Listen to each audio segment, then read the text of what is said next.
Bom, o primeiro ponto que a gente traz aqui, geralmente, nessa apresentação, é importante a gente entender o contexto em que nós vivemos, né?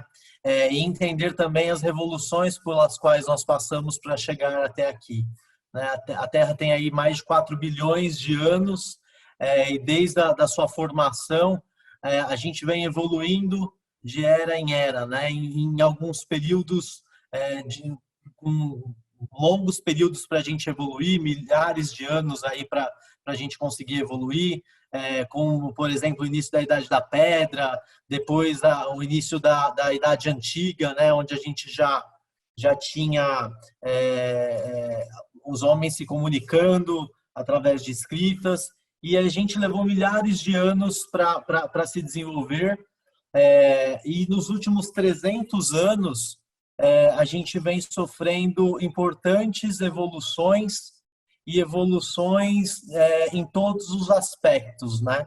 A gente começa ali por volta de 1700 com a primeira revolução industrial, né? Ali a gente já tinha algo em torno de 1 bilhão de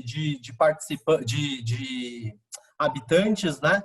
E uma vida média de 30 anos, né? O ser humano chegava até os seus 30 anos, era uma vida muito difícil, a gente tinha poucos recursos, muitas doenças, e a gente foi evoluindo na segunda revolução industrial, a gente começou a ter mais acesso a recursos, e aí ali a partir de 1800 a gente começou a crescer, né, e a se desenvolver com mais tecnologia, com o homem atingindo outros continentes, tendo acesso a mais recursos, as máquinas substituindo muito o trabalho do ser humano, né, em muitos aspectos.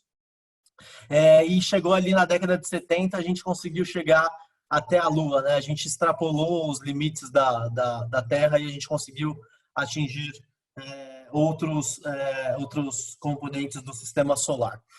E aí, hoje, na atualidade, a gente está em 2020, com o planeta com aproximadamente 7,7 bilhões de habitantes, a expectativa de vida média aí de 79 anos para a gente, né? E com a Terra já com seus recursos esgotados, né? Na década de 70, a gente extrapolou o limite da Terra no sentido de consumo de recursos, e aí a partir agora, já em 2020, com a demanda crescente que a gente tem, né, de recursos, a gente já consome o equivalente a uma terra e meia, né? E a expectativa uma vez que a gente vem crescendo com o crescimento populacional, né, a gente deve chegar ali em 2100 com mais de 11 bilhões de habitantes. E o interessante, pessoal, é que ao longo do nosso desenvolvimento como humanidade, a gente foi desenvolvendo tecnologia, foi desenvolvendo a questão da educação, né? Então, hoje a gente tem muitas pessoas já com acesso à educação, e hoje a tecnologia, o nosso conhecimento humano, existem dados que falam que a gente dobra o nosso conhecimento a cada 12 horas. O que isso significa? Significa que a tecnologia está nos permitindo a cada vez mais conhecer mais, aprender mais, e a gente, antigamente, muitas poucas pessoas tinham acesso à educação, né? E essas poucas pessoas tendo acesso à educação, a riqueza era muito concentrada. Então, poucos consumiam, né? Então, quando a gente olha aqui nessa linha do tempo, lá antes de Cristo, assim, um faraó usava em média uma peça de roupa por dia da semana, né? Isso era o faraó, o cara mais rico. Hoje em dia, quando a gente olha para a maior parte da população, a gente tem os guarda-roupas cheios de roupa, com roupas para cada dia da semana, isso de forma popularizada, né? Óbvio que a gente tem boa parte da população ainda fora de acesso a esse tipo de recurso, mas a grande maioria já tem. E hoje a tendência é que com a tecnologia as pessoas vão ter muito mais acesso à informação, muito mais acesso a recursos, e esse acesso à informação, esse acesso à educação faz com que essas pessoas também elevem o seu nível de consumo, né? Quem antes não podia comprar, não podia ter os itens passam a ter com esse crescimento populacional e com esse alto nível de tecnologia que a gente tem. E aí, isso vai fazer com que, isso já faz com que a gente consuma além do que a Terra pode suportar, né? Então, se a gente pensar numa perspectiva de crescimento populacional para os próximos 80 anos, nós vamos precisar aí de mais de 3 planetas Terras em recursos para atender às nossas demandas. Além disso, durante todo esse desenvolvimento econômico, industrial, sempre foi muito pensado a questão econômica, né?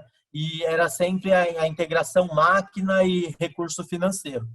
E agora a gente chega no momento em que a gente tem tecnologia, a gente tem educação, a gente tem acesso à informação, mas a gente não tem tantos recursos para suportar a nossa demanda e a gente tem um meio ambiente, muitas das vezes, degradado, né? Ainda na realidade do nosso país, a gente consegue perceber isso muito claramente quando a gente olha numa cidade como São Paulo, um rio que corta a cidade poluído como o Tietê, ou até mesmo quando você vai em pontos turísticos como no Rio de Janeiro e você vê uma Baía da Guanabara ou represas da região ali contaminadas e poluídas. Ou seja, a gente conseguiu evoluir muito tecnologicamente, conseguimos extrapolar os limites da Terra, mas a gente também gerou um grande impacto negativo para o ambiente onde a gente vive. Então, pensando nisso, a gente precisa repensar a forma em como a gente extrai os recursos da natureza, em como a gente consome, né, e em como a gente devolve esses recursos para a natureza. Então, olhando um retrato, né, do ambiente que nós vivemos hoje, essa é a nossa situação. Para a gente crescer economicamente de forma sustentável, a gente precisa repensar a forma como a gente consome, como a gente extrai os materiais da natureza e a forma como a gente se relaciona com o ambiente, né? E aí, assim, existe um futuro para a Terra, né, no atual modelo econômico de consumo, como eu falei ali no slide anterior, né? Em 2050, nós vamos precisar de 3 planetas Terras para atender a nossa demanda.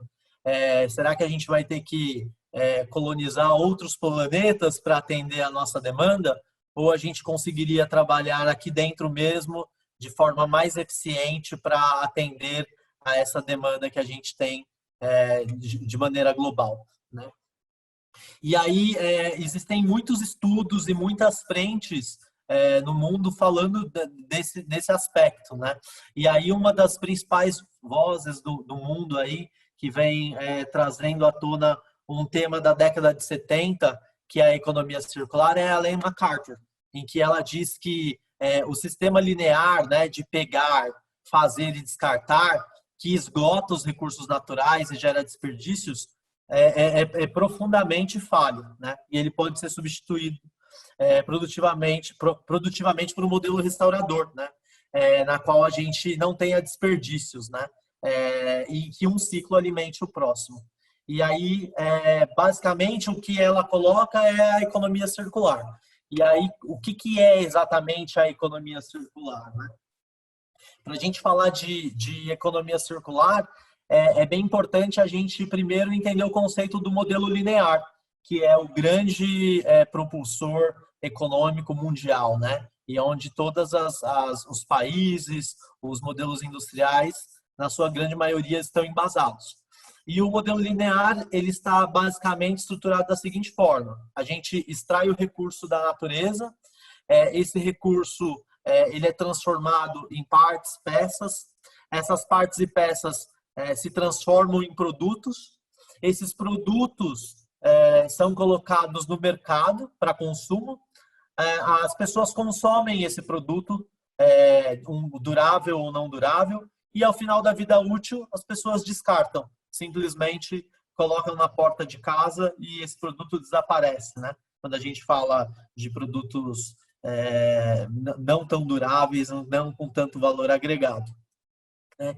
E o que a gente sabe desse modelo linear, né? Que 75% do consumo de energia e das emissões ocorre exatamente nesse momento, no momento da extração dos recursos. Então, imaginem grandes usinas de extração de minérios ou até mesmo plataformas de extração de petróleo, são enormes, consomem muito recurso, muita energia para que a gente possa extrair o recurso da natureza. E aí, quando a gente fala do processo de produção, isso já corresponde a 1/4 dos consumos de energia e emissões, né?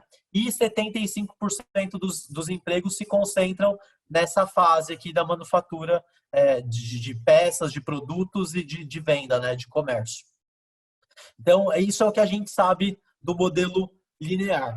E aí, então, surge o modelo circular, que tem como premissas a valoração, né, e a extensão da vida útil dos produtos e a eliminação do conceito de descarte. Ou seja, aquilo que até então a gente descartaria, enterraria, colocaria no aterro, num lixão, ele deixa de ir para o ciclo de descarte e passa a explorar os elos da economia propostos pela economia circular. E quais são esses elos? O primeiro ponto é que não existe resíduo, não existe lixo, né? Então, que tudo é recurso. E esses recursos têm recursos de alto capital tecnológico aplicado e com baixo capital tecnológico aplicado. E mediante o capital tecnológico aplicado nesse produto, é a aplicação que você pode dar para ele. Então, você pode trabalhar, primeiramente, a extensão da vida útil desse produto. Ele é um produto que ele ainda pode ser utilizado, né? Então, ao invés de você descartar, eu posso comercializar esse produto ainda? Eu posso doar esse produto para uso? Não dá mais. É necessário ainda fazer um reparo, né? E aí você entra, é um produto que está com um problema, tem algum item que ainda precisa ser consertado para ele ser mantido em uso. Então você trabalha a questão do reparo, né? Esse produto não é passível de reparo, mas ele é passível de uma remanufatura, onde eu troco alguma peça e ele volta a funcionar. Então, você trabalha esse elo da remanufatura.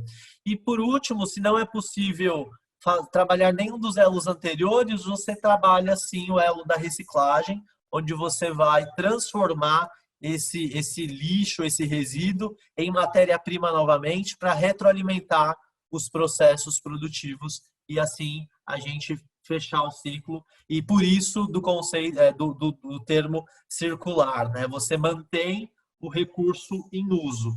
Com esse modelo, a gente tem os benefícios de consumir menos energia, porque, como a gente falou, 3/4 das energias são consumidas nesse processo de extração, né? Você emite menos gases do efeito estufa e você gera mais empregos, porque uma vez que você estimula modelos como esses modelos vão necessitar de pessoas, de recursos, de modelos de negócios que permitam essa reintrodução desses produtos novamente no mercado produtivo. Ok? Bom, e aí vamos falar um pouquinho dessa questão da extensão da vida útil.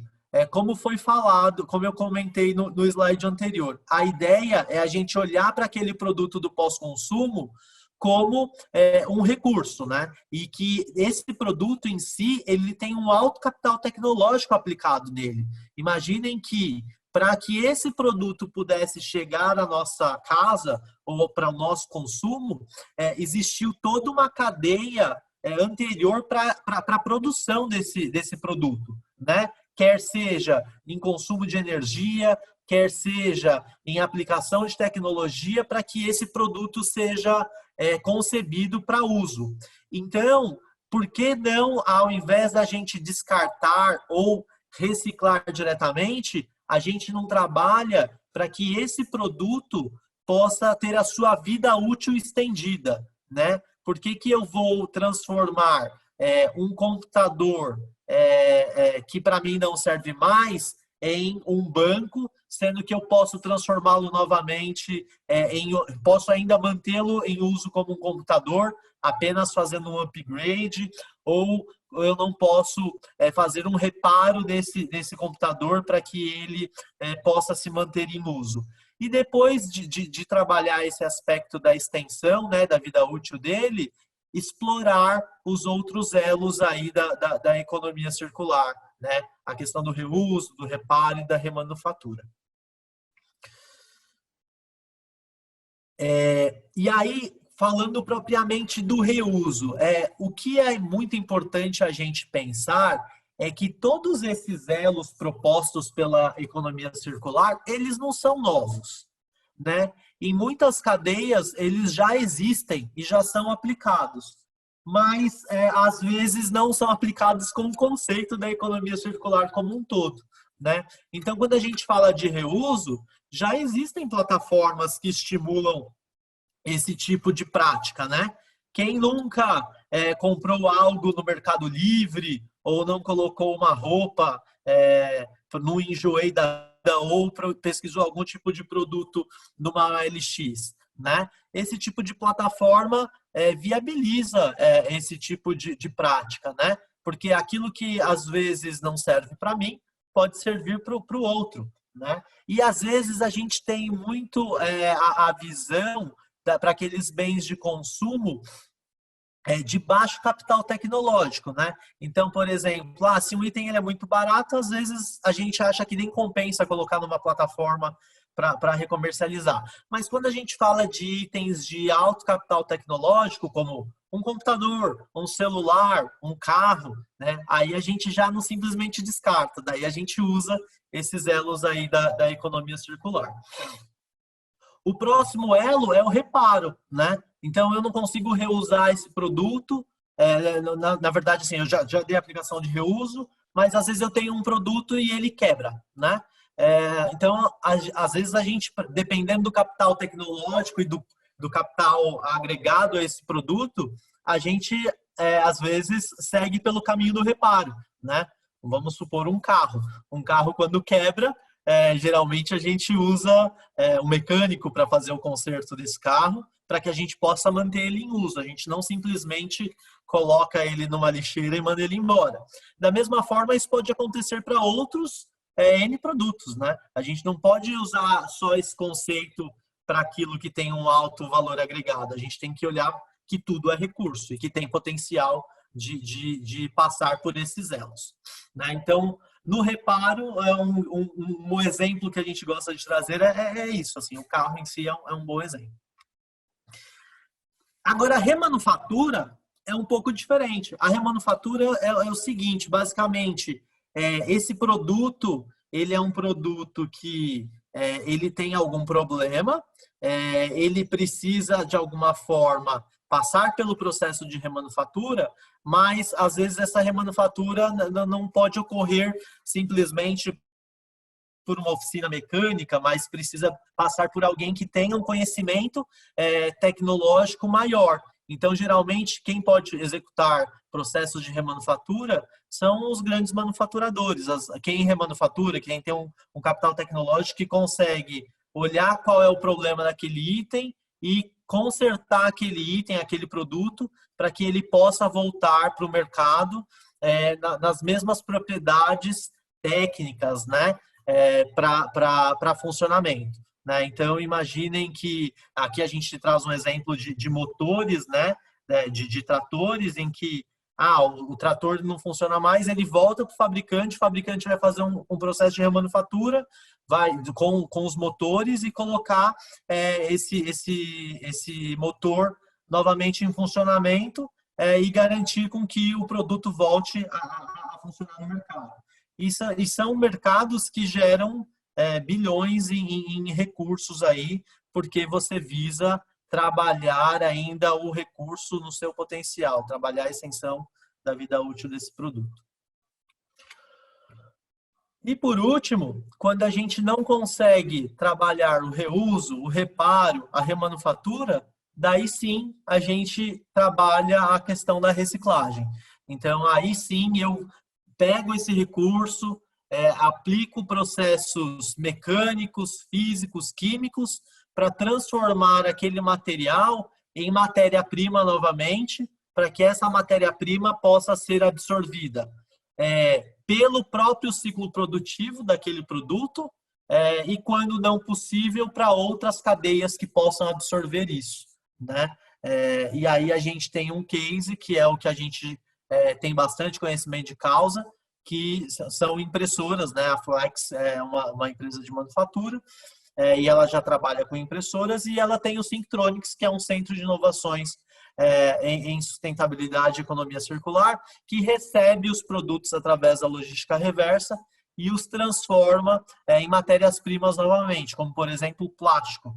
E esse plástico ele é encaminhado para a cadeia de produção de impressoras, e ele é reinserido na produção de novas impressoras, né? Então, nesse processo é a reciclagem em si.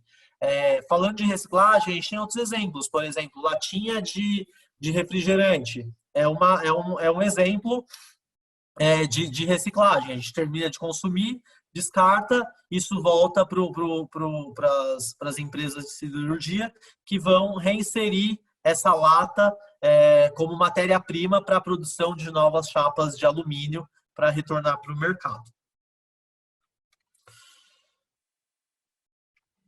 E aí, a gente... Opa, espera um pouquinho que travou aqui. O último elo que a gente não pode deixar de falar é a questão do aproveitamento energético. Quando eu não consigo reparar, remanufaturar, reciclar, porque tem itens que chegam num nível que não é mais economicamente viável e você não consegue trabalhar esse item para que ele se torne matéria-prima novamente para outro processo, daí você pode usar esse item como fonte de energia para a produção de energias para outros processos. Então, você acaba usando ele como combustível para processos de outros materiais, né? Então, você usa ele como combustível para alimentar sistemas de energia, sistemas de produção de outros materiais, como, por exemplo, cimento e afins, né? Mas o aproveitamento energético, o recomendado é que ele seja o último elo. Quando você não conseguiu explorar nenhum dos anteriores, daí sim você aplica o processo de tratamento térmico. Daí, todos esses elos anteriores que eu comentei com vocês, eles geram oportunidades de negócios, oportunidades de novos modelos de negócios diferentes dos que a gente já está acostumado, né? Que é o de produção, extração, produção, consumo, venda, né? E aí a gente compra esse item, tem a propriedade dele, e aí quando chega no final da vida útil eu faço o que eu quero. E aí quando a gente pensa nos elos da economia circular, existem modelos de negócios que vêm sendo testados no mercado com a proposta de viabilizar esses elos anteriores, né, que eu comentei. Então, um deles é o produtos como serviço, né? Porque ao invés da gente vender um produto, por exemplo, um celular, eu não vendo serviço de telefonia e forneço para o meu cliente o celular para que ele possa ter acesso a essa telefonia e ele me pague apenas pelo serviço de telefonia e não pelo item. E aí, quando esse produto tiver um problema, ele me devolve como o provedor de serviços para que eu faça os reparos, aplique todos os elos anteriores da economia circular para que ele possa se transformar novamente em recurso, né? E aí assim eu consumo só o serviço. E o exemplo também que a gente traz aqui é o da Philips, né? A Philips criou uma solução que é o Paperlux, que ao invés de você comprar a lâmpada, você compra o serviço de iluminação e aí você paga pelo uso da energia e não pela lâmpada. E quando você precisa trocar essa lâmpada ou fazer qualquer tipo de reparo no item, a responsabilidade por fazer esse reparo, essa manutenção, depois do descarte do item, fica para o fabricante, né? Então, esse é um modelo de negócios que já vem sendo testado, já existe e que tem uma tendência forte de crescimento. Tem algumas perguntas e respostas que estão pingando aqui, Lucas, mas acho que isso fica para o final, né? Só para a gente conseguir trabalhar até o Com final aqui a certeza, apresentação. com Oi? certeza. Segue aí. Legal. Bom, um outro modelo de negócios que está bem popularizado, né, que acho que quase todos nós aqui já conhecemos, são as plataformas de compartilhamento, né? E essas plataformas de compartilhamento, elas são parte da economia circular também, porque elas passam a olhar o recurso como um recurso subutilizado e a viabilizar a maior utilização desse recurso. Vamos falar do modelo, por exemplo, da Airbnb. Geralmente as pessoas praticavam o modelo de ter as suas casas na praia, e aí você tem a casa na praia e você só visita essa casa na praia aos fins de semana, ou de 15 em 15 dias, ou durante os feriados prolongados. E ao longo do tempo, essa casa fica vazia, teve um monte de recursos aplicado ali para você ter essa casa, e ela está subutilizada. Quando você usa uma plataforma de compartilhamento, você permite com que aquele recurso que foi aplicado, né, seja utilizado por um maior número de pessoas, e você aumenta o percentual de utilização desse recurso, fazendo com que a gente consuma menos, digamos assim. Eu não preciso mais ter, são 100 pessoas, eu ter 100 casas na praia. Eu, com apenas 5 casas, eu atendo a demanda de 100 pessoas. Da mesma forma, para veículos, né?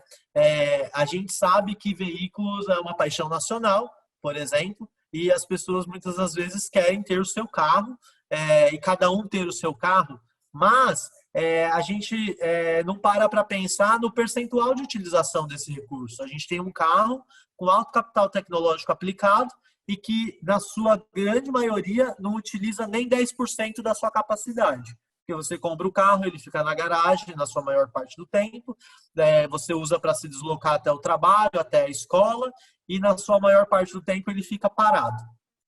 E aí existem plataformas de compartilhamento, como o Uber da vida, ou um BlaBlaCar, que você trabalha essa questão do compartilhamento do recurso. Então, você, ao invés de comprar o carro, você contrata, aluga esse carro, divide esse carro para executar o percurso que você precisa, e aí quando você não usa mais, outra pessoa usa, e aí você aumenta o percentual de utilização desse carro e desse recurso, também permitindo com que a gente consuma menos, né? Menos recursos e utilize esse recurso de forma mais inteligente. Um outro modelo de negócios é o de recuperação de recursos, né? E esse modelo de recuperação de recursos, ele visa integrar diferentes pessoas, diferentes empresas, porque aquilo que para mim é um resíduo, para o meu vizinho pode ser um recurso. Para uma indústria, que um determinado material pode ser refúgio, né, que ele não consegue reaplicar, para outro processo ele pode ser matéria-prima. Então, essa parte de recuperação de recursos visa você garantir, por exemplo, através de simbiose industrial, que empresas, que pessoas, que processos se conectem para que aquilo que a Ellen MacArthur comentou, aquilo que é resíduo para mim pode ser matéria-prima para um outro ciclo, né? Então, o exemplo que a gente traz aqui, geralmente, é o da FIENG, da Firjan, né? Que são as federações da indústria de Minas Gerais e do Rio de Janeiro, que criaram, de forma muito simples, eles criaram plataformas digitais onde os polos industriais do estado colocam ali os materiais que eles geram e que eles não conseguem recuperar, colocam a descrição do material, o peso desses materiais, a frequência que eles estão disponíveis e de que forma que eles querem disponibilizar, se eles querem doar, se eles querem alugar, se eles estão vendendo, e aí outras empresas podem entrar dentro dessa plataforma e identificar se ali tem algum tipo de material que para ele é uma matéria-prima, que para ele é um recurso que ele precisa para o processo produtivo dele, né? E dessa forma, tanto a Firjan quanto a FIENG, Minas Gerais e Rio de Janeiro, conseguiram criar essa simbiose industrial para que os seus seu parque industrial pudesse estar conectado nesse sentido. E eles vêm trabalhando para isso, para cada vez mais integrar esses polos para permitir a recuperação desses recursos gerados. Um outro modelo que é bacana comentar também é o de suprimentos circulares, né? Que são aqueles suprimentos que permitem uma maior rotatividade, um maior reuso dos materiais, né? E um super exemplo é o da própria Coca-Cola, né? Aquelas garrafas de vidro ou com as retornáveis, ela já trabalha com essa questão de suprimentos circulares, porque ela coloca o vasilhame no mercado, já utilizando um material que é reciclável, e aí você trabalha nos usos, a logística reversa desse material, a lavagem, coloca de novo ele para uso, ele usa ali 3, 4, 5 vezes, e aí no final eles enviam isso para reciclagem, para ser transformado em matéria-prima novamente e voltar como um vasilhame para colocar o produto no mercado, né? E dessa forma existem oportunidades para uma série de outros produtos aí que podem implementar esse tipo de solução. E aí, de forma geral, a gente lista aqui alguns benefícios, né? Então, olhando de forma genérica, né, para o que a gente trouxe aqui como conteúdo, quais são, então, os benefícios da economia circular, né? O primeiro benefício é a questão do fim dos problemas com escassez de recursos, né? Uma vez que a gente trabalha o uso desses recursos de forma mais inteligente, mais eficiente, a gente também vai reduzir a necessidade dessa extração de recursos e, assim, eliminar essa questão da escassez, né? O segundo ponto é melhorar a qualidade de vida da população, né? Uma vez que a gente não descarta mais esses produtos, que a gente não enterra mais esses produtos, que a gente passa a olhar para o ambiente de forma mais estratégica, que a gente crie modelos de negócios mais conectados, não só homem-máquina, mas homem-máquina e meio ambiente, porque se a gente não tiver um ambiente adequado, a gente não tem como sobreviver, isso vai melhorar a qualidade de vida das pessoas. A gente vai poluir menos o solo, menos o ar, menos a água, as pessoas não vão ficar doentes e assim por diante. A gente vai garantir competitividade para as empresas, uma vez que a gente consegue garantir recursos disponíveis para as demandas, esses recursos vão permitir com que essas empresas se mantenham competitivas, né? E se no modelo linear a gente se mantiver só nesse modelo extrativo, vai chegar um momento em que muitas empresas vão fechar porque elas não vão se viabilizar mais economicamente, porque não vai ter mais recurso para a produção dos seus itens. É um modelo que gera empregos, né? E novos mercados, como a gente já citou anteriormente. Então, é um modelo que visa criar oportunidades em todos os elos, inclusive gerando empregos e novas oportunidades de negócios. Novos negócios podem surgir, como eu falei, dos modelos de negócios.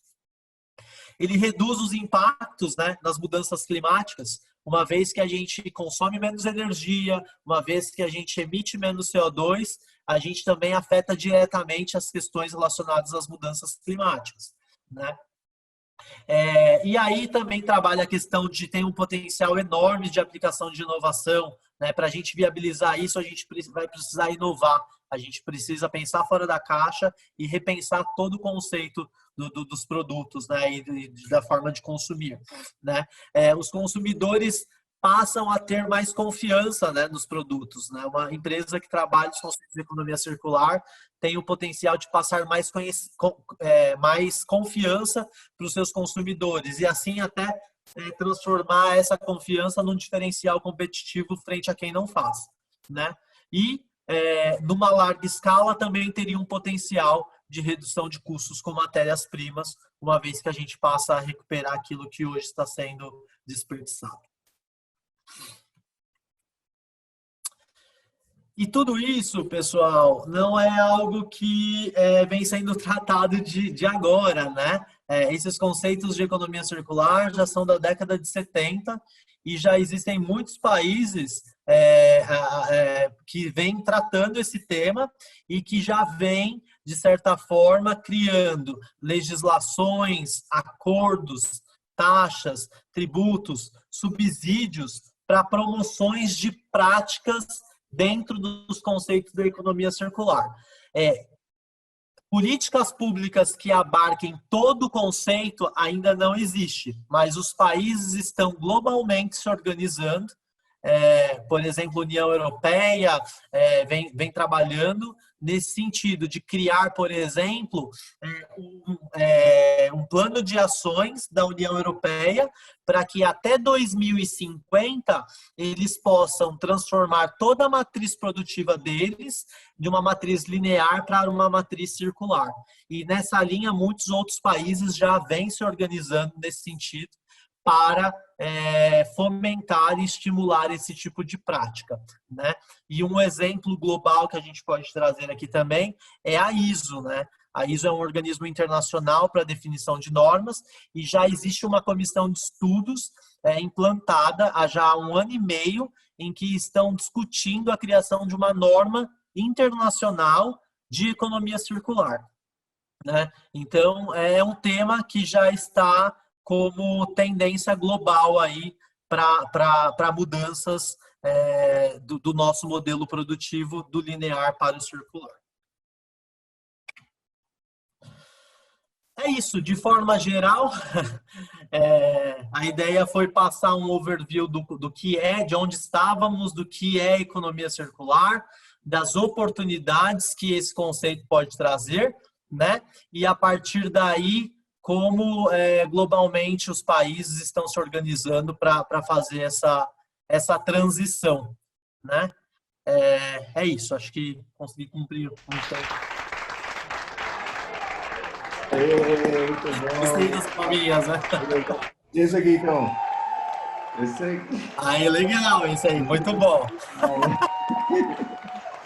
Agora eu quero convidar o Carlos, né? O Carlos é nosso escritor aí, ele organizou um livro sobre economia circular e ele pode contribuir com o tema. Carlos, se você quiser contribuir mais aí com algo que eu esqueci de falar, né? Fica à vontade. Foi ótimo, foi ótimo. Eu acho que tem bastante pergunta aqui. O legal do webinar tem sido isso. Nas perguntas, a gente acaba discutindo o tema com uma profundidade bem boa mesmo. Então, vamos partir para as perguntas. Lucas, você comanda aí? Pessoal, para quem não viu, a gente tem um painel de Q&A, o perguntas e respostas, e dá para dar um joinha nas perguntas que você quer que sejam respondidas primeiro. Então, enquanto eu vou fazendo as primeiras, você vai lendo as outras aí já. Vamos lá, então. A primeira é do Silvio Capeleto. Obrigado, Silvio, pela pergunta. Muitas vezes você leva algo para conserto na loja e o próprio atendente te aconselha a não arrumar porque não compensa e já quer te vender um novo. Como mudar esta cultura? Boa pergunta. Quem? Josué ou Odes? Eu tenho que apontar?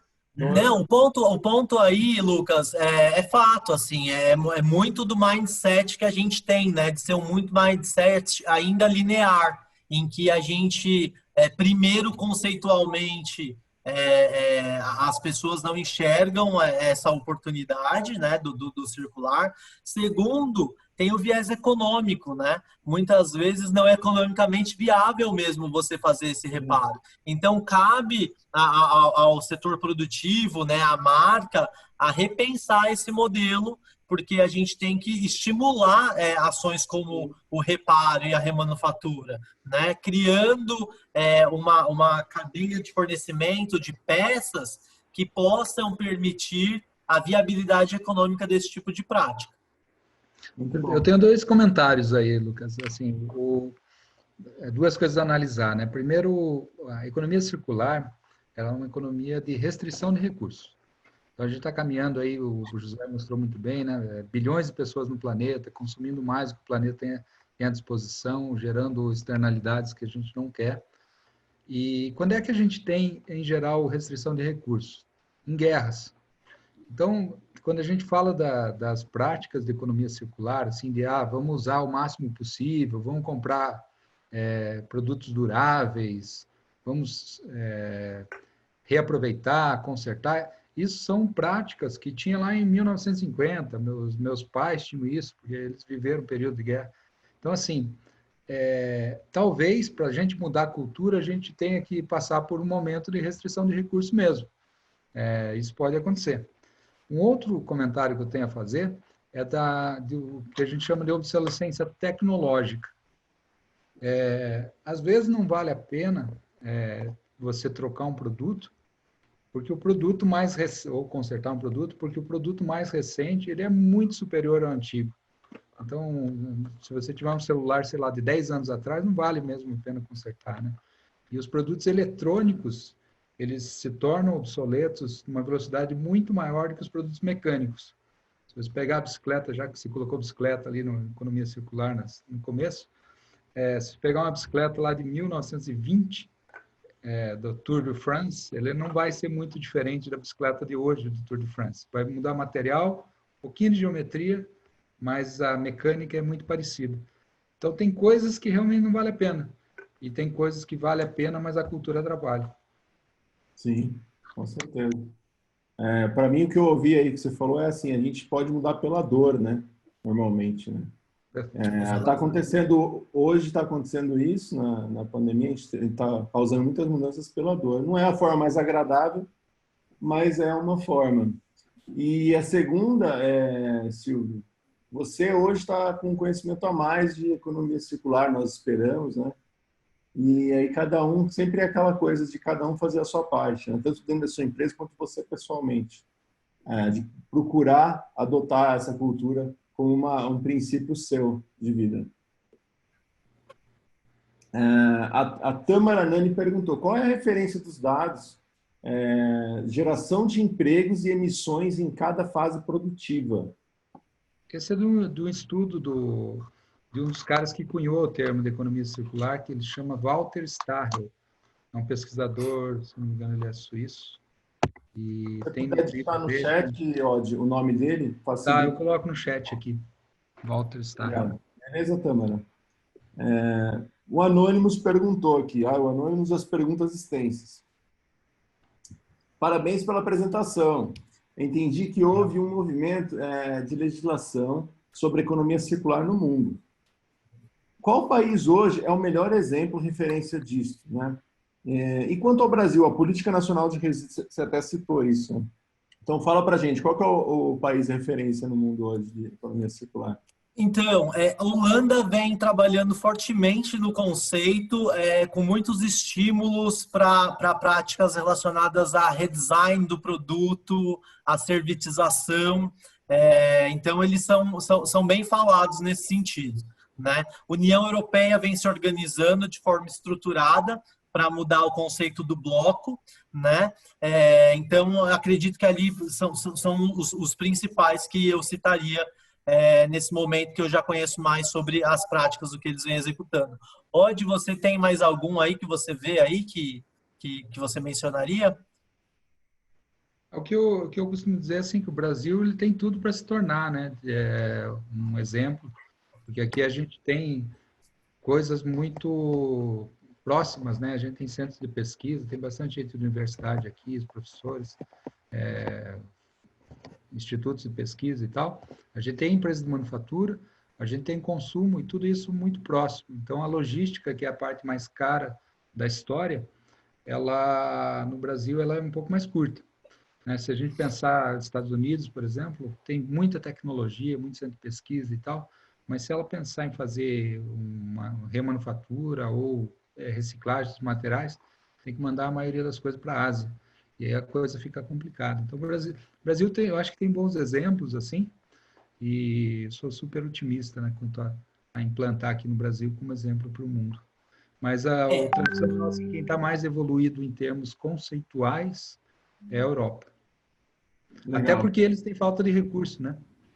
Bem na linha daquela dor que você falou lá na pergunta anterior, né? Exato. E a política nacional, né, Carlos, de resíduos sólidos, ela estimula muitos dos elos ali da economia circular, trabalha a questão do reuso, né? Trabalha a questão da reciclagem, mas ainda precisaria de alguns ajustes para se enquadrar como um todo no conceito da economia circular em si. Mas já é um bom start, como o Carlos falou. E a gente, como infraestrutura, já está um passo à frente de outros países, como o Carlos colocou, né? Entendo já uma legislação que permite isso, tendo um território com manufatura estabelecida, indústria estabelecida, facilita a aplicação desse tipo de conceito. Tá. O Levi fez uma outra pergunta, eu estava lendo aqui, vou tentar traduzir, né? No sentido de que tá vários comentários, né? Não se importa não, né, Levi? Mas basicamente ele falou que conhece a Synctronics, entende o sucesso, mas ele queria ouvir de vocês como que a gente está progredindo, né? Como é que a Synctronics especificamente está progredindo no mercado? Acho que, Josué, só passo para você lá. Tem muitas empresas ainda trabalhando a questão conceitual, Lucas e Levi, e assim, o que eu tenho visto de olhar para o mercado ainda é muito conceitual, ou empresas que fazem parte da economia circular, né? Ou fazem só a reciclagem. Então, por exemplo, uma Gerdau da Vida é uma empresa que já tem na sua matriz incorporar a matéria-prima reciclada na composição dos seus orgalhões. Boa parte daquilo que eles processam é proveniente de ferros velhos, né? Então, tem empresas que já vêm trabalhando com o conceito, vêm aprendendo também sobre conceito, mas que na economia circular, desde o design até modelos de negócios que estimulem, né? Assim, tem vários cases, mas nenhum que tem o todo, né? Acho que é isso, assim, do que eu tenho. Apesar de muito progresso ter acontecido, a gente ainda tem muito para caminhar e tem muito espaço para melhorar, né? Isso que eu acho que é o potencial que o Oddi citou, né? De que a gente tem todo esse potencial, esse espaço para ser um dos melhores países do mundo, é real mesmo. O Vicente Costa fez uma pergunta aqui, né?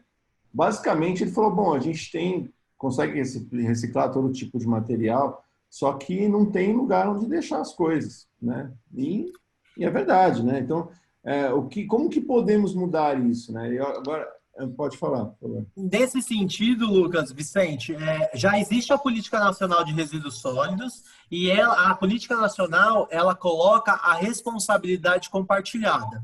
E essa responsabilidade compartilhada, ela também vai sobre os fabricantes desses produtos que geram esse tipo de materiais, no sentido de que eles precisam implementar nacionalmente uma infraestrutura logística para fazer a logística reversa desses materiais, né? E aí eles já estão, os grandes fabricantes estão se organizando através de associações para criar mais pontos de coleta e aumentar o percentual de recuperação desse tipo de materiais. O que eles usam muito, Vicente, são cooperativas. Então, geralmente, nas regiões tem cooperativas que já estão mais estruturadas e organizadas, que recebem materiais como embalagens, vidros, metais, processam isso e acabam encaminhando para outras indústrias para reintrodução, né?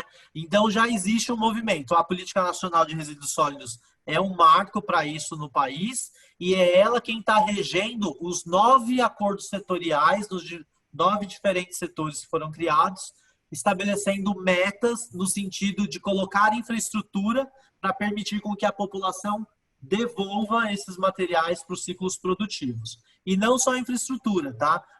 A Política Nacional também tem cobrado do setor produtivo a questão da educação. E a gente também precisa mudar o mindset da população no sentido de entender que não existe lixo, que é recurso e que precisa fazer a coleta seletiva e assim por diante. Sim. Acho que tem um lado também que você citou, mas acho que pode deixar em evidência, são as diversas startups, né, que já existem e têm surgido cada vez mais, e eles criam moedas sustentáveis, e daí tem várias frentes nesse sentido. Apesar de não ter nada de visibilidade expressiva, tem algumas cidades que sim, tem mais destaque com isso, tem mais pontos de coleta. Então, vai de cidade para cidade também no país.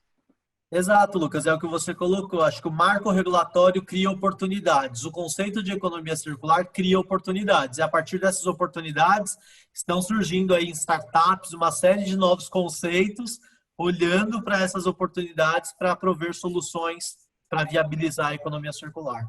Legal. Então, ó, perguntou aqui, ó, o Carlos, como faço para implementar essa mentalidade de economia circular dentro da minha empresa? Vocês ajudam de alguma forma? Opa, vamos lá, Odd, Marcomini. Vamos lá. Com vocês. Dá para dar uma resposta comercial aqui, né? Sim, presta serviços de consultoria e economia circular, e dá para dar uma resposta um pouco mais prática, assim. A economia circular, ela fala sobre a redução do desperdício.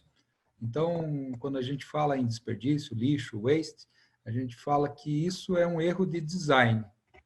Então, todo lixo que sai da sua empresa é um erro de design. Então, tenta fazer o seguinte, corta seu serviço com o caminhão de lixo e vê o que acontece durante um mês. Você vai ver como você vai mudar seu conceito de consumo. Você vai parar de comprar coisas que são descartáveis e começar a comprar coisas que são duráveis. Você vai começar a reciclar muito mais, reaproveitar muito mais e tal. É o exemplo que eu normalmente faço para alunos, para pessoas que estão iniciando, é assim, para você entrar na economia circular, imagine que a profissão de lixeiro, ela foi extinta, não vai ter mais lixeiro, Nossa, não vai ter mais... drástico, hein? O que é que você faz? Como é que se comporta? Que tipo de produto você vai consumir? Que tipo de produto as empresas vão te vender? Normalmente ele parte do ponto né, onde você falou sempre da questão da restrição, né? Gerou restrição, gerou problema, a gente começa a pensar. E na verdade isso nessa linha acabou sendo motivador para a gente poder fazer a implementação do sistema de zero waste aqui, por exemplo, na fábrica que a gente tem aqui em Sorocaba, né? De buscar gerar o mínimo do mínimo do mínimo possível de resíduos aí na fábrica. Então, acho que a capacidade de ajudar nós temos. Mais detalhes é fora daqui que a gente pode discutir. Legal, legal. Tá meio triste, Marcelo? Pô, você tem que, né? Tá falando meio triste. Eles podem ajudar sim, gente. Entre em contato por aí. É que tem gente perto que pediu para falar baixo. Vi que você falou de capacitação de economia circular. O Antônio está perguntando. É uma iniciativa nossa, do FitTech Academy, e a gente vai abrir isso. O que vocês respondem aí, gente? Quer contar um pouquinho, Carlos? A gente vai fazer um curso de capacitação em economia circular agora em agosto. Essa palestra do Josué, ela é uma introdução ao tema. E a gente deve fazer um curso aí que vai ter uma duração de algo em torno de 10, 15 horas. E aí a gente vai entrar em detalhes em alguns temas, desenvolvimento sustentável, reciclagem, reparo, remanufatura, design for environment. Vai ter algum tipo de certificado? Vai ter certificado, sim. Vai ter certificado. Legal, porque... A gente está decidindo só as datas ainda e o horário, né, para ver qual que é o horário que mais gente consegue participar, mas deve ser em agosto aí. A gente... Legal. Então, internamente na Flex, a gente já fez uma capacitação de um time grande, foram 20 horas. A gente acredita que dá para fazer de uma maneira um pouquinho mais compacta, umas 10 horas. Aspectos práticos, né, de economia circular. Bom, a gente está com muitas perguntas e vamos tentar responder o mais rápido possível, né, nos próximos minutinhos aí, porque eu acho que vai sobrar pergunta, gente. Então, peço desculpas já. Então, o Matheus Quadros perguntou aqui, quais os desenvolvimentos, ações e fomentos que o governo do Brasil faz para incentivar a economia circular?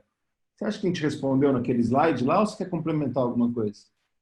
Assim, é bem tímido ainda, viu, Matheus? Assim, é muito focado, às vezes, nas questões relacionadas a recursos reciclados, mas não incentiva a servitização, não incentiva reparo, remanufatura. A gente tem um caminho aí a seguir ainda nesse sentido.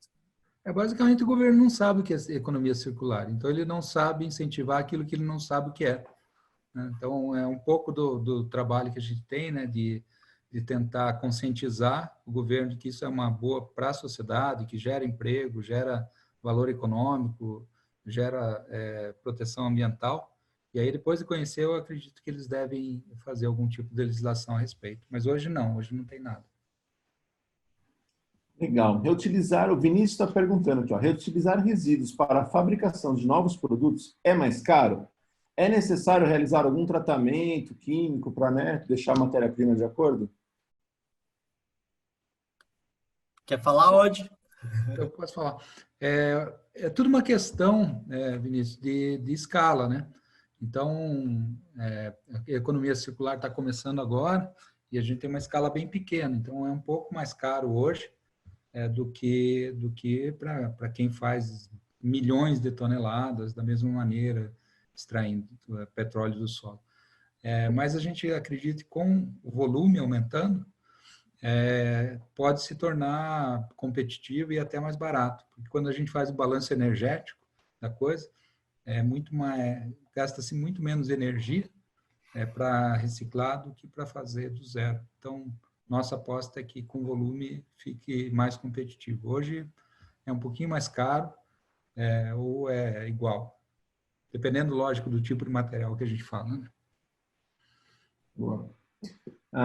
Empresas, governo ou consumidor, qual é a mais importante para alavancar a economia circular? Pergunta boa, hein? Eu acho que todos, né? Acho que cada um no seu papel tem um. Essa tá fácil. Essa eu respondi, hein? Todo mundo tem que fazer a sua parte, né? Exato, cada um fazendo a sua parte, a Mas gente consegue. essa é muito em cima do muro, essa resposta. Você acha? Porque assim, né, o ponto é o seguinte, Marcomini, se o consumidor exigir, a empresa tem que desenvolver e aí assim por diante, né? E a gente faz o mecanismo girar, né? Então acho Deixa eu que responder de um jeito diferente, então, que é o que vamos lá. eu acredito. Assim, não dá para encarar todos como uma média. As empresas têm seus líderes, o governo tem seus líderes, os consumidores têm seus líderes. Está no papel desses líderes puxar a fila. Então, quando a gente pensa, sei lá, no cinto de segurança, não foi a conscientização geral da população brasileira que fez com que todos usassem o cinto. Foi lá alguém líder da área médica que descobriu que o Brasil estava perdendo muitas vidas por causa disso, que convenceu alguns legisladores, alguns líderes políticos disso, e que convenceu o executivo e que criou uma lei que salvou um monte de vida. Então, não foi uma consciência geral que salvou. Então, a gente acredita que alguns líderes puxando a fila em cada uma dessas verticais aí, resolve o problema. E é bem nessa linha aí do governo que o Odd falou mesmo, assim, é legislação realmente em cima de uma consciência, e ele deu exemplo do cinto de segurança, mas o mais recente que todo mundo conhece é, por exemplo, os casos de ABS nos carros, airbag. Isso aí o pessoal não colocou porque o cliente pediu. Foi uma demanda, foi a legislação e tinha um tempo para se adequar. Infelizmente, as coisas funcionam melhor assim mesmo. Legal.